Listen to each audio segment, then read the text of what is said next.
aquí en Excelsior TV. Miércoles, que ya ve que estamos acostumbrados a tocar algún tema para que la media semana se sobrelleve con cierta alegría, tocar algún tema frívolo. Sin embargo, yo creo que las cosas están complicándose en forma tal que hace imposible tocar algún tema frívolo en alguno de los 5 días de la semana en que usted y yo compartimos este espacio. Vamos a hablar hoy de un tema que reviste para mí la mayor importancia en el aquí y el ahora. Tiene que ver, una vez más, con algo que nuestros políticos, sean gobernantes, funcionarios, legisladores o dirigentes de partidos políticos, acoto este gran abanico, acoto a los que son afines, ya sea que militen o sea simpatizantes del partido en el gobierno y de sus adláteres, dirían los clásicos. Ahora resulta que todos ellos, o una buena parte, sus dirigentes o los altos funcionarios y el gobernante mismo nuestro, han descubierto el populismo y la amenaza que representa el populismo y las políticas populistas. Muy bien. No se contentan con hablar de esta amenaza, de este quinto jinete del apocalipsis en México, sino que en algún foro internacional, en la 70ª sesión de la Asamblea General de las Naciones Unidas, nuestro presidente habló ahí de la amenaza del populismo. Yo no sé cuál fue la reacción de los que lo escucharon, pero dicen, bueno, pues este señor trae problemas de allá de su país, hombre, que lo resuelva allá, aquí estamos viendo el problema global general. Sin embargo, bueno, pues nuestro presidente habló en la ONU de populismo y de lo que representa la amenaza populista. Sin embargo, valdría la pena cuestionarnos si hoy hay un peligro mayor que las políticas populistas. Mi opinión personal es que sí lo hay. Las condiciones de incertidumbre y de volatilidad en la economía mundial, y que ya empiezan en algunos países a afectar su gobernabilidad, tienen que ver con cosas tan mundanas como el precio del barril de petróleo, como los precios de las materias primas principales que se comercializan en el mundo, las conocidas como commodities, para aquellos que estén familiarizados con este término, con algunos focos de tensión político-militar en el lejano oriente, con las ambiciones de estos nuevos emperadores medio chafas, los chinos, encabezados por el nuevo emperador Xi Jinping, y por otro lado con el nuevo zar de la CONASUPO, que es el señor Vladimir Putin. También en el Medio Oriente se están dando hasta con el balde, hasta con la cubeta. De tal manera que si usted junta estos elementos de volatilidad económica y el fin de un ciclo expansivo de los precios de las materias primas, junto con los otros elementos político-militares, tiene usted un panorama sumamente complejo. Ante él no hay más que diseñar y aplicar políticas públicas correctas y no vacilar en su aplicación para lograr sortear con los menores daños posibles estos próximos 3 o 4 o 5 años o quizá un poco más. Sin embargo, hay países donde los gobernantes, lejos de ver las cosas con objetividad en función de los peligros o de las amenazas reales que hay hoy en el planeta, se concentran en las próximas elecciones. Llámese Nicolás Maduro, llámese Cristina Fernández y llámese Peña Nieto, Enrique Peña Nieto. En un determinado momento, la inmediatez política reemplaza a la visión de mediano y largo plazo. Y entonces empieza el populismo de a de veras a hacer su aparición. Y hay un patrón de comportamiento de estos gobernantes que es ya, por ser tan conocido, pasa inadvertido.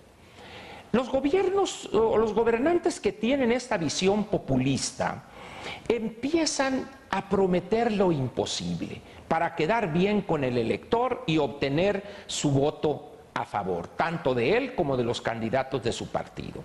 Y primero prometen esto, que pensión universal y que esto y que crecimiento del 5% y que la cruzada contra el hambre, etcétera. Y empiezan a prometer decenas de miles de millones de dólares llegarán con la reforma energética y que esto y que lo otro. Pero la realidad, esa señora de cara grotesca, así toda fea, con verrugas, tipo Hermelinda Linda, poco a poco los empieza a desnudar y exhibe la inconsistencia y la falta de todo sustento financiero y económico de aquellas promesas. Y el gobernante, llámese Cristina Fernández, llámese Daniel Ortega, Evo Morales, Correa en Ecuador o el nuestro, en vez de hacer un alto en el camino y autocríticamente decir, a ver, momento, hemos fallado aquí, hemos cometido estos errores, vamos a corregir y a retomar el camino correcto. No, es tanto lo que consideran que está en juego que deciden continuar por ese camino populista, que consiste, en este caso, esencialmente, en prometer lo imposible, en hacer promesas y disque compromisos a sabiendas de que es imposible cumplirlos. Repito, pues, en vez de hacer un alto en el camino y decir, ¿saben qué? Hay que corregir, como haría un director o un presidente de una empresa privada, decir, ¿saben qué? Este producto que lanzamos al mercado no lo quiere el consumidor, tiene una tecnología atrasada, su diseño no es atractivo, lo sacamos del mercado y vamos a producir otro, vamos a diseñar otro. Aquí no. Se continúa vendiendo el mismo producto. Es como si ahorita en la etapa de las pantallas planas de ultra alta definición insistiéramos en querer vender televisores en blanco y negro con 13 canales nada más. De tal manera, pues, que Nicolás Maduro pasa de las promesas que inició su antecesor, Hugo Chávez, pero al irse agotando esas promesas o su efecto ser cada vez menos duradero, en ese momento toman una estrategia que es muy conocida entre los gobiernos populistas: canalizar el descontento hacia una persona o hacia un grupo de adversarios políticos. En Argentina, en Venezuela, en Nicaragua, en Ecuador, es perfectamente conocido este patrón. Y hoy el desastre en el que están estos países evidencia que en vez de hacer un alto en el camino y mediante la autocrítica reconocer dónde se equivocaron, y aquí en México estamos hoy exactamente en ese punto.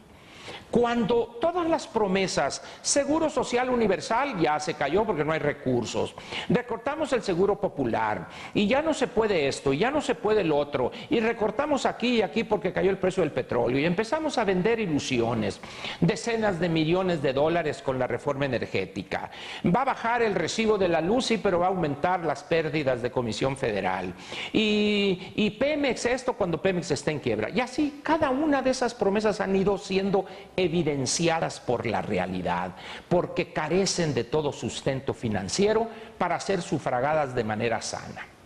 La deuda se dispara, crecimiento en estos casi 3 años del 43-44% y el crecimiento económico estancado. Los pronósticos para este año y para el siguiente son para llorar. En ese momento, como ya la gente ha perdido la confianza en el gobernante y en esas promesas, entonces pasamos a la siguiente etapa. Y ahí es donde sale ese instrumento que el populismo pone a su servicio. ¿Qué vamos a hacer? Pues vamos a señalar un enemigo, el enemigo a vencer, el populista, el adversario. Y como dijo aquel, y no se mordieron la lengua. Y resulta que ahora utilizan a ese pobre loquito desquiciado, sedicente Mesías y salvador del pueblo, que es el señor López.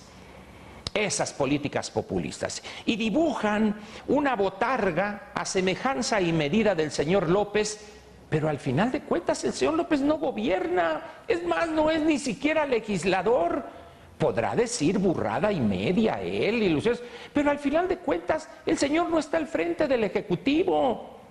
Pero resulta que quienes sí están al frente del Ejecutivo, un día sí y el otro también, nos aplastan con planteamientos populistas.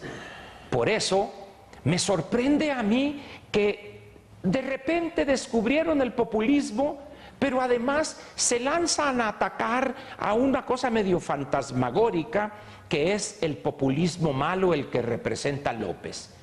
Y en todo caso tenemos un populismo bueno, un populismo que debe ser aceptado y adorado, que es el que plantea este gobierno con sus políticas sin sustento. Yo creo que deberemos ser muy conscientes de la situación que está enfrentando el país, su economía y la sociedad en su conjunto. No hay dinero, no habrá dinero y los problemas se van a complicar. Y se van a complicar en tanto eludamos su reconocimiento y nos decidamos a enfrentarlos y proponer soluciones. De tal manera, pues, que si se trata de hablar de populismo y políticas populistas y de sus efectos perversos y negativos, yo estoy de acuerdo, no más que vamos a hacerlo correctamente. Hablemos de las promesas incumplidas, hablemos de que no va a aumentar la deuda, hablemos de que va a bajar el precio de la gasolina, hablemos de ese tipo de planteamientos populistas que no tienen el menor sustento y tampoco asidero en la realidad que enfrenta México hoy y que será la que con toda seguridad enfrentará en los próximos 18, 24 o 30 meses. Por eso, el descubrimiento de esos que hoy critican el populismo debería ser un poco diferente. Hay populismo malo, que es al que se lanza en contra de lo que se lanzan, y hay populismo bueno, que todo indica es el de ellos. Pero no les crea. Populismo es populismo, aquí sí, aquí y en Venezuela, aquí y en Argentina, aquí en Bolivia y Ecuador, y también aquí en Nicaragua, y también aquí en México. Muchas gracias, le agradezco su presencia aquí conmigo en Un Día con Ángel en Excelsior TV, y nos vemos mañana, jueves y luego viernes, para cerrar la semana a tambor batiente con estos nuevos huéspedes de la Ciudad de México que son los antorchistas. Buenas noches. Te invitamos a seguir cuestionando la información con los siguientes videos.